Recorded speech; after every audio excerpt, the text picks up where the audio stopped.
একদিন একজন ভক্ত মহিলা মাকে বললেন, মা, আমরা তো সারা দিনরাত সংসার নিয়ে সংসারের সকলের ফরমাস আর চাহিদা মেটাতেই ক্লান্ত হয়ে পড়ি। সারা দিন রাতে 5টা মিনিটও ঠাকুরকে ডাকতে সময় পাই না। আমাদের কি হবে মা?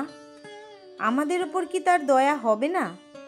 মা বললেন, নিশ্চয়ই হবে মা। তিনি তো অন্তর্যামী, সবার বুকের মাঝে তিনি সব সময় আছেন। তোমার ভেতরে আকুতি থাকলে তা তিনি বুঝবেন। শুধু এইটুকু স্মরণ মনন করলেই হলো। মনে প্রাণে ব্যাকুল হয়ে তাকে ডাকো, তার স্মরণ মনন করো। দিনান্তে 2 ফোঁটা চোখের জল ফেলে তার নাম করো। তোমাদের কাছে বাধা হয়ে থাকবেন তিনি। ভয় কি মা? ঠাকুর এসে এবার তোমাদের জন্য ভগবানকে পাওয়ার এই সহজ পথ বলে দিয়ে গিয়েছেন। যার শেষ জন্ম সেই এখানে আসবে। যে ঈশ্বরকে একবারও ঠিক ডেকেছে তাকে এখানে আসতে হবেই হবে। ঠাকুর শ্রীরামকৃষ্ণদেবের এই উক্তিটি গভীর তাৎপর্যপূর্ণ। এটি বড় আশা ভরসার বাণী। ঠাকুরের মুখ থেকে কখনো সত্য ছাড়া মিথ্যা বেরোয়নি। সুতরাং ধরে নেওয়া যেতে পারে, যারা শ্রীরামকৃষ্ণের কাছে এসেছিল সকলেরই তবে শেষ জন্ম। ঠাকুর বলছেন, অবতারের সঙ্গে যারা আসে তারা নিত্য সিদ্ধ, কারোর বা শেষ জন্ম। ঠাকুর বলছেন না সকলেরই শেষ জন্ম। একদিন কথা প্রসঙ্গে হাসতে হাসতে মাস্টারমশাইকে বলছেন, আর একবার আসতে হবে, তাই পার্শ্বদের সব জ্ঞান দিচ্ছি না। তোমাদের যদি সব জ্ঞান দিই তাহলে তোমরা সহজে আমার কাছে আসবে কেন? ভক্তশ্রেষ্ঠ মথুর মারা গেলে পর জনৈক ব্যক্তি ঠাকুরকে জিজ্ঞাসা করেন, মথুরের কি হলো মশাই?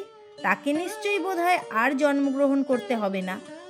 ঠাকুর শুনে উত্তর করলেন, কোথাও একটা রাজা হয়ে জন্মেছে আর কি, ভোগবাসনা ছিল। ঠাকুর শ্রীরামকৃষ্ণদেবের এরূপ নানাবিধ উক্তির দ্বারা প্রমাণিত হয়, যারা তার কাছে এসেছিল সকলেরই শেষ জন্ম হয়নি। স্বামী ব্রহ্মানন্দ একবার বলেছিলেন, ঠাকুরকে দেখার পরও যাদের মন কামকাঞ্চনে আসক্ত থাকে তারা প্রকৃত শ্রীরামকৃষ্ণকে দেখেনি, তারা শ্রীরামকৃষ্ণরূপ ভূত দেখেছে। শেষ জন্মের লক্ষণ সম্বন্ধে ঠাকুর শ্রীরামকৃষ্ণদেব নিজে বলেছেন, শেষ জন্মে সত্ত্বগুণ থাকে, ভগবানে মন হয়, তার জন্য মন ব্যাকুল হয়, নানা বিষয়ে কর্ম থেকে মন সরে আসে। শুভবুদ্ধি না হলে ঈশ্বরকে জানতে ইচ্ছা হয় না। শেষ জন্ম বা অনেক তপস্যা না থাকলে উদার সরল হয় না।